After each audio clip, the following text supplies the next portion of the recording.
Hey, what's up guys? It's Manny again. I'm just gonna show you guys how to fix a low idle problem or a higher idle problem on a Toyota drive-by-wire system. So I just replaced the battery on this and the idle is running a bit lower than it should run. It's running at about 600 RPM, and a little earlier it was running about below 500 actually.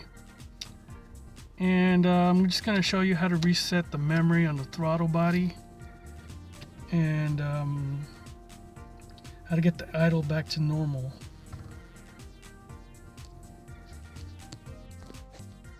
Yeah, so what you're going to need is some carburetor cleaner or throttle body cleaner, doesn't matter. And what you're going to do is you're not going to spray it inside the throttle body, you're just going to spray it on the rag, whatever, or a towel. You're probably gonna need some pliers to remove the clamp, and then you're gonna need a 10mm wrench to remove or disconnect the negative side of the battery. So let's move forward. So as you can see, this battery's brand new. I just replaced it a few minutes ago. So what I'm gonna do is disconnect the negative side of the battery so we can reset throttle body memory, because when you replace the battery it throws off the throttle body because the throttle body might be dirty and it no longer closes properly or opens properly.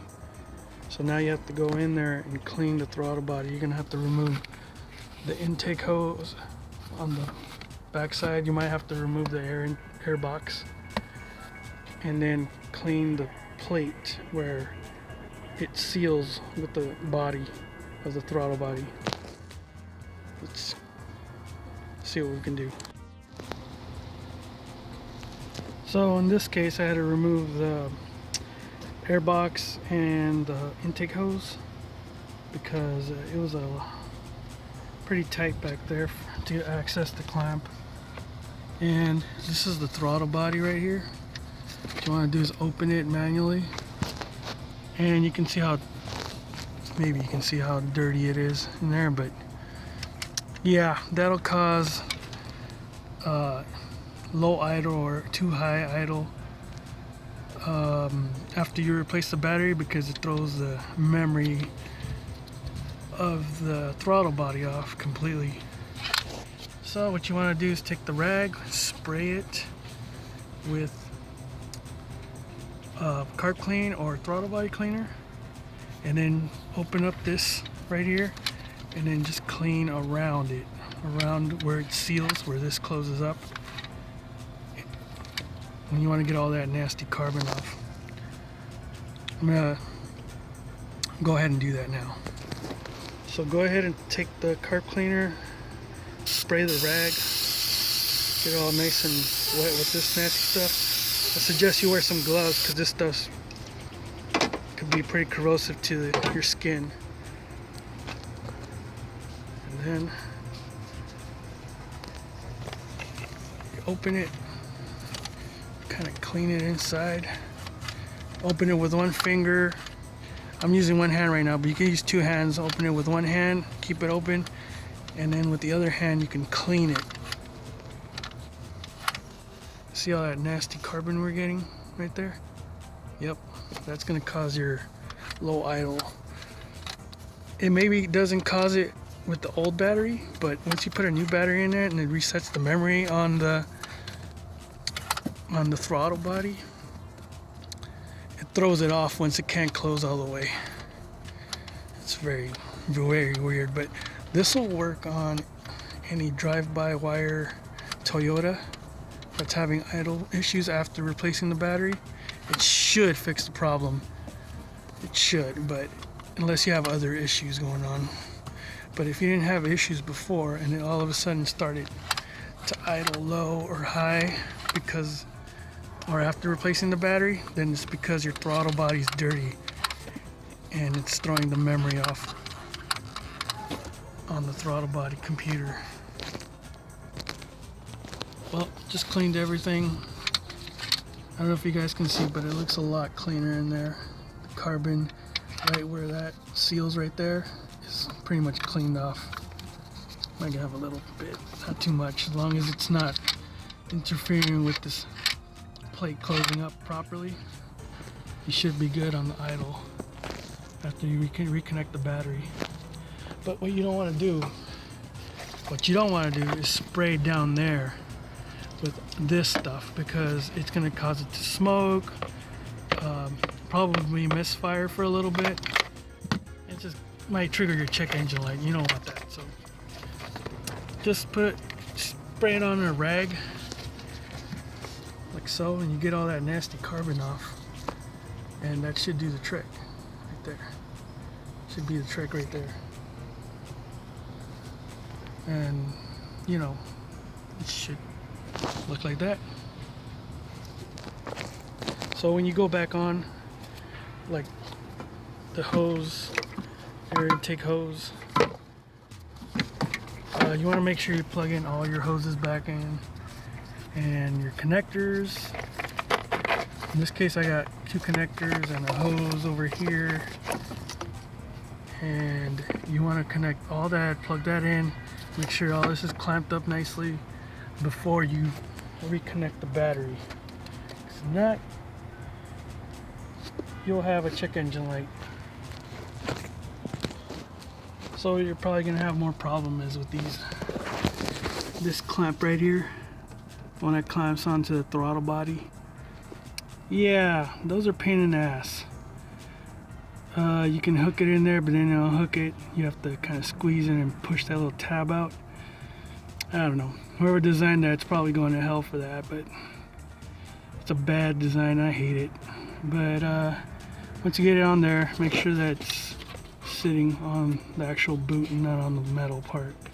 It needs to seal the boot, or not the boot, the tube, the rubber tube for the intake. Yep, then you can proceed to installing the rest of the airbox and hoses and other stuff. Alrighty, so the intake box is back in.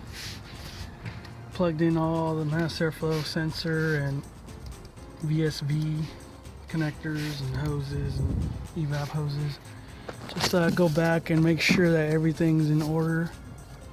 Make sure you have nothing loose or nothing is disconnected. And then what you want to do is go ahead and reinstall the negative side of the battery again. Put it back in, tighten it up with a wrench. You don't want to use a ratchet, because you might over tighten it, and these aren't supposed to be that tight because they'll break. Just make sure it's snug, it's good, not loose. Then go ahead and start the car and check the idle. Alright, so we're in the car. I'm about to start it.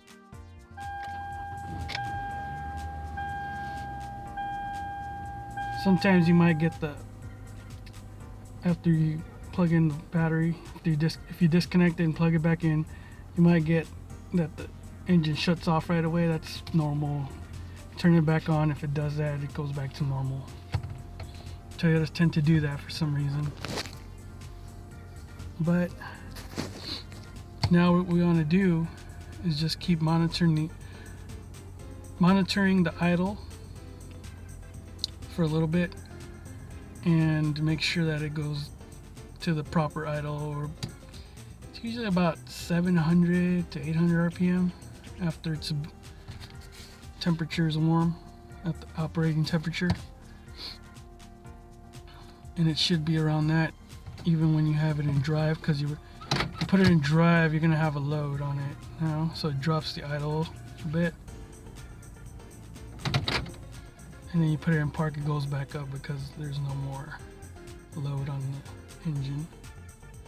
So what you want to do is let it warm up to our operating temperature and check it after.